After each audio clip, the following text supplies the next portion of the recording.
in their mind, okay, we got to score runs today. We got to get 10 runs. We got to get 11 runs, and we're going to win. So, I mean, like, again, that's a luxury to have two good arms that we have right now.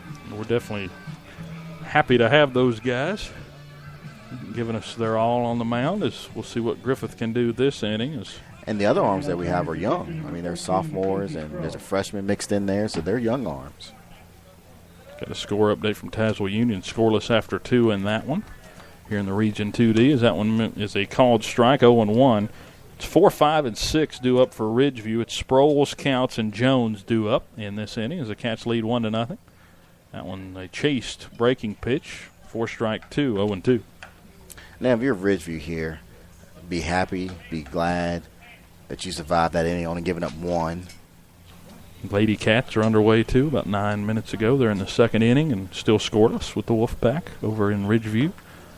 And, this next inning right here, get a couple hits, get something going, and gain a little bit more momentum, gain some confidence. 1-2 count on Sproles as the wind and fire. This one reached for and skied to left. Dixon going back, and he'll make the grab.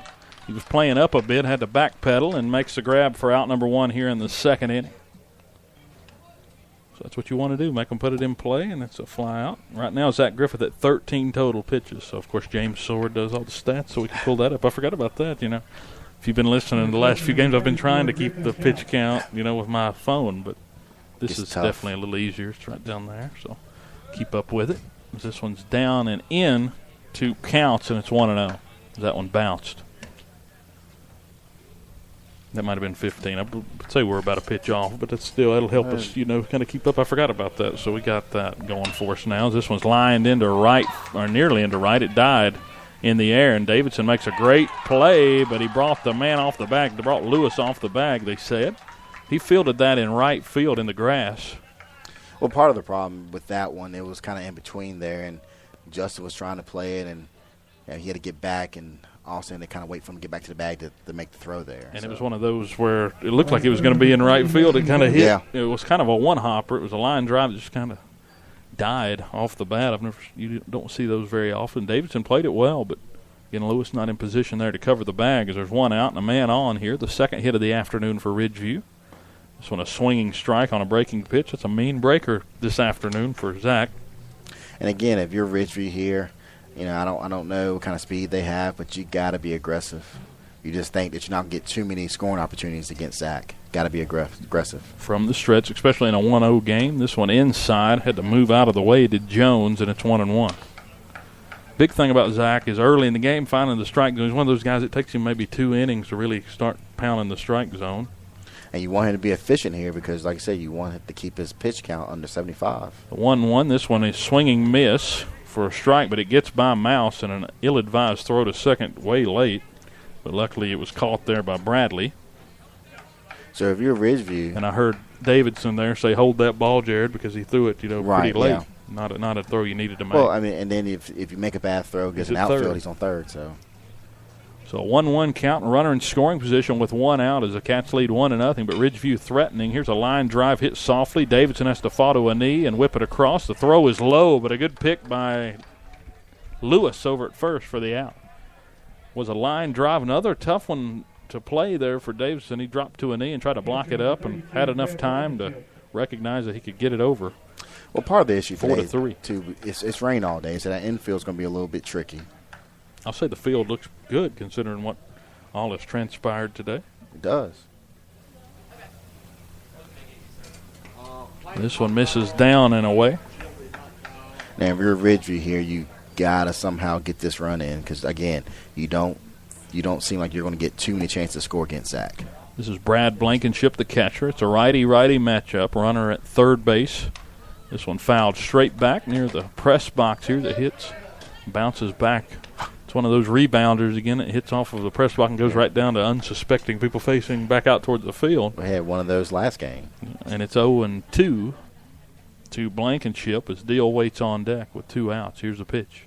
Breaking pitch called, strike 3. Had that one on a rope, didn't he? Brought it back over the plate for strike 3 looking. That's the second strikeout for Griffith.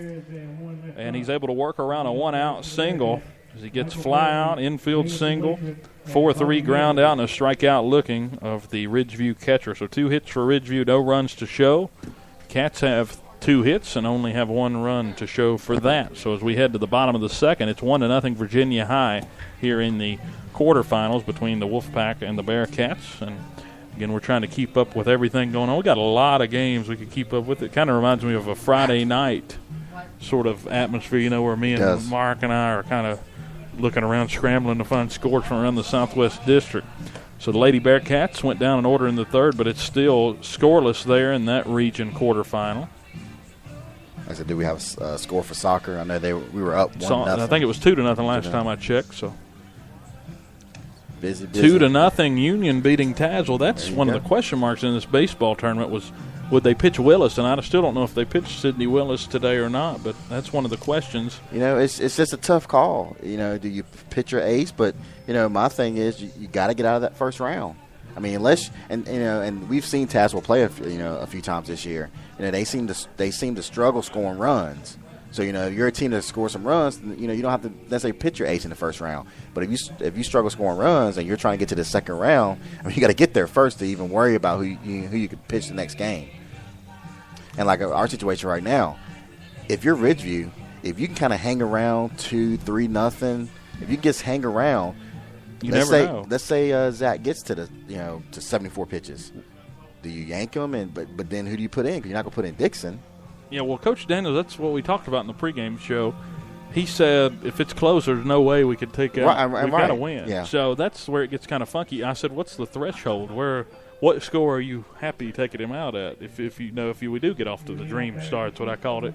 He was like, I don't. He said, we'll just know it when we know it, because he trusts Nolan and he trusts Michael, but that's a lot of trust with the season on the line. And they're young. They're young players, and it's a different situation. There's no tomorrow. If they give a couple runs and we lose, there's no playing tomorrow. So it's a different situation for a young player. And they get in there and they let's say they can't find a strike zone for that first batter, and then you get a guy on. Pressure bounds a little bit, and next thing you know, you look up and there's some runs on the scoreboard. 0-1 to Bradley. Now 0-2 as he swings through that one. It's 8-9-1 due up for the Bearcats here in the second inning as they lead at 1-0 in the region quarterfinal from Boyce Cox Field.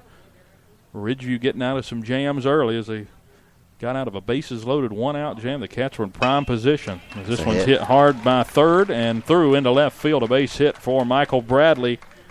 And the Cats have a leadoff hitter on. That's a good at-bat by Michael with an 0-2 count, able to hit a solid. Maybe not the pitch you wanted there if you're Sproles. You probably didn't want to leave that one with that much over the plate, but Bradley took advantage, saw it, and whacked it through into left, and the Cats have a runner on. And it's those little things, in these big-time games.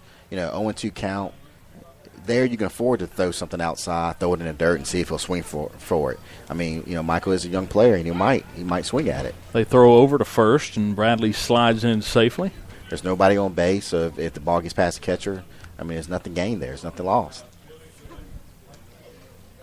Sproles pitches it. The pitch goes by the catcher, and Bradley slides into second. Probably didn't need to slide. Had he turned, he might have had a chance at going first to third on that one. We're not afraid, of course, to run that. Was that too aggressive for you? I think I'm rubbing off on you. See, now look at that. I'm just wanting to go. Thinking like I am. You're always wanting to run. You're always running around. Just be aggressive. So he swipes second there. He was going on the pitch, but it became a wild pitch. As Lathrop now at the plate. 1-0 count as Sproles checks back at second, fires. Jamie shows bunt, but the pitch high, and it's 2-0. So what do you think? Do you give up a bunt here? Of course, Jamie can beat it out. But do you sacrifice yourself after getting the guy? I think they might try to steal third. I think they might try to steal third right here. 2-0 count. Jamie pushes a bunt, but it's high, and the pitcher, Sproles, comes off the mound and fields it and gets the out. So that's a spoiled opportunity there for the Cats. Couldn't get anything out of that. And still a runner at second. And like I said, if you're Ridgeview right now, if you can just hang around for 4 or 5 innings and keep it to maybe 2, 3, maybe even 4, and if Zach push the count up, you're going to make Coach Daniels make a decision.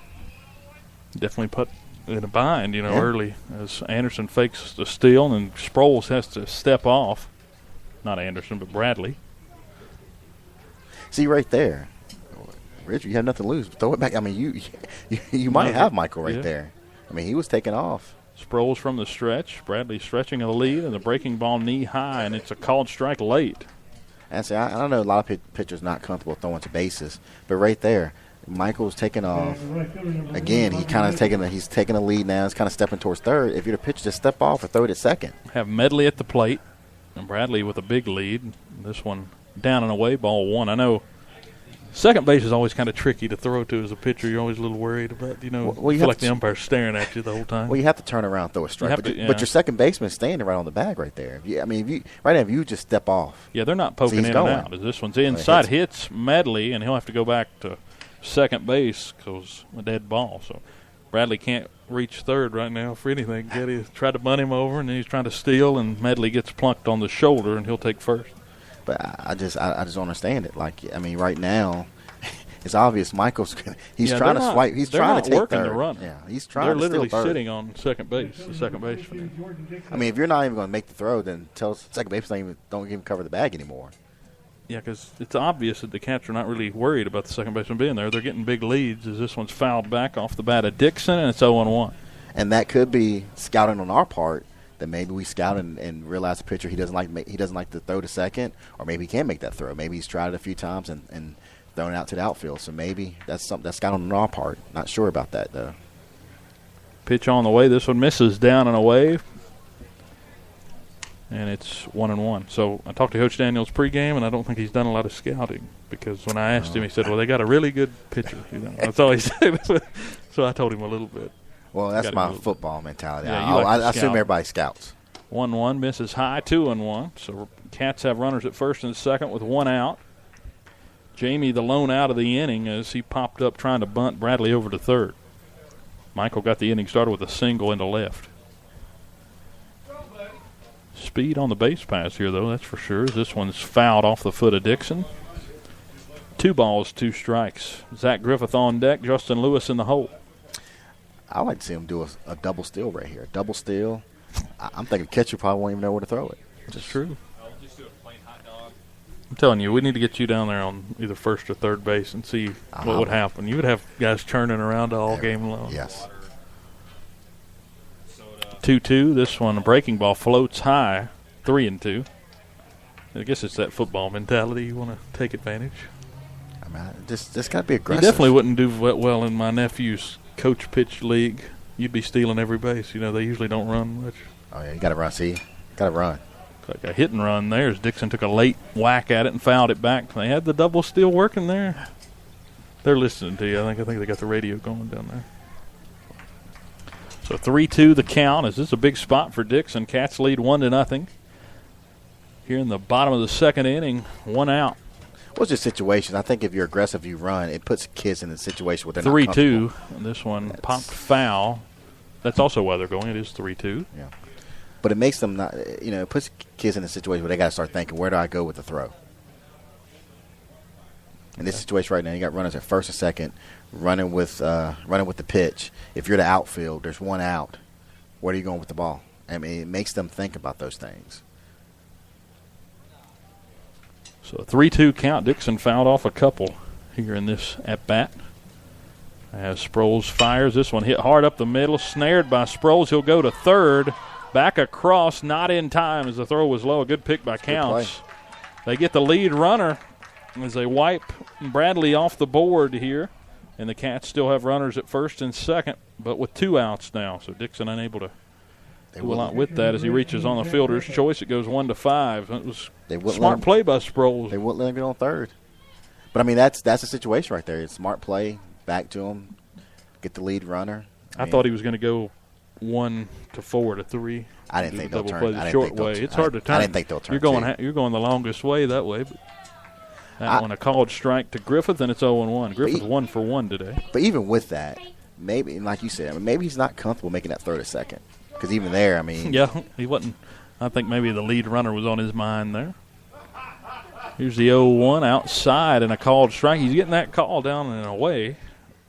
Griffith saying, where's it at on my side? Maybe is it 0-2? Griffith, he's getting the inside call. He's gotten that call over the last few weeks, setting that in on the hands that you can't do anything with, unless you're way out in front. The 0-2 floats high, 1-2. Dalton Horn going to join us in a minute. Nails, nicknamed Nails, going to join us.